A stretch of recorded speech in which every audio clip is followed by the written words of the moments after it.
going, we don't need roads.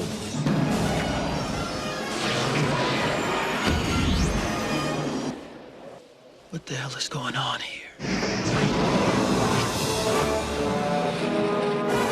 Back in the 80s, this is what they thought 2015 would look like.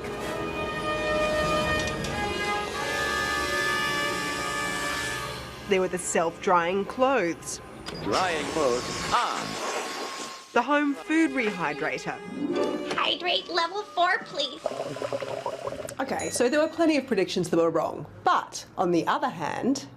Uncannily right, given the fact that it's the future and no one could predict the future. But I think a lot of the technologies that they predicted did come true. Okay, I want channels 18, 24, 63. Back to the Future 2 was the first time we saw some technologies that would have seemed revolutionary, yet we now take for granted. Like flat-screen TVs. Watching on TV for a change.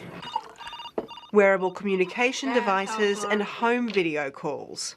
Hey, Big M! But this is no coincidence.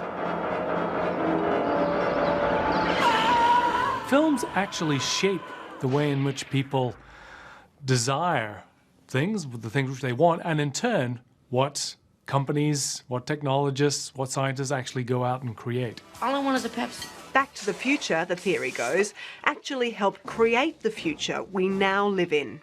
Back to the Future was essentially a comedy, but it captured people's imagination. It created these compelling technologies that made people wake up and think, that's something I actually do want. There's a good correlation between watching science fiction movie and scientists, growing up to be a scientist. Did you want to be the first person to discover the flux capacitor? Oh yeah. This is what makes time travel possible. The flux capacitor. This nuclear-powered device invented by Doc Brown, played by Christopher Lloyd, is at the heart of the Back to the Future films. Doc never explains, though, how his time-travelling device works, which may be one reason why this is, ironically, the technology that is still furthest away, according to mechanical engineer Danny Otemo, who's researched the film's inventions. It is possible to play around with time as a variable, but it's not that you could travel to the future and come back and go back and forth. It is probably a long-standing question to investigate. Couple of lifetimes away. Probably. Then. Okay.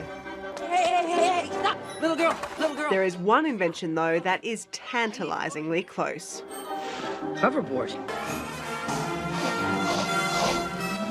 We do have working hoverboards.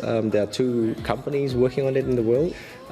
They basically use the same principle as magnetic levitation trains, using magnetic field.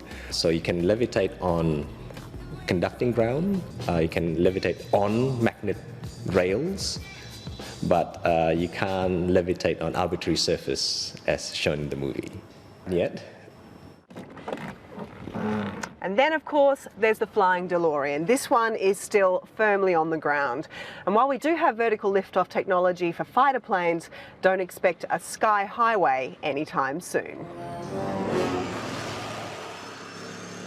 In the movie, I noticed they use jet propulsion, so it would not be very practical, I guess. It would probably incinerate a lot of things on the ground, but it's doable.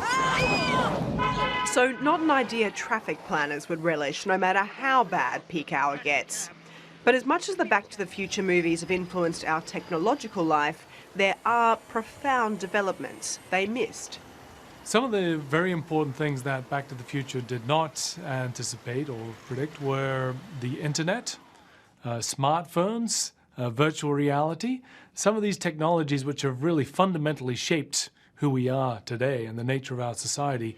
But I believe that the world of today is more exceptional in many ways than what the creators of Back to the Future imagined.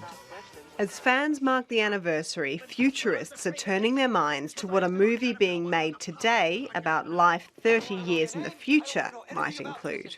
Thought control or telepathy, We'll be able to use our mind to control the device around us, to have direct mind interfaces, to have, for example, smartphones and their interfaces embedded into our skins so that we can talk into our skin and see pictures on those. These are the kinds of technologies I think people will find compelling and actually very realistic to have in the next decades.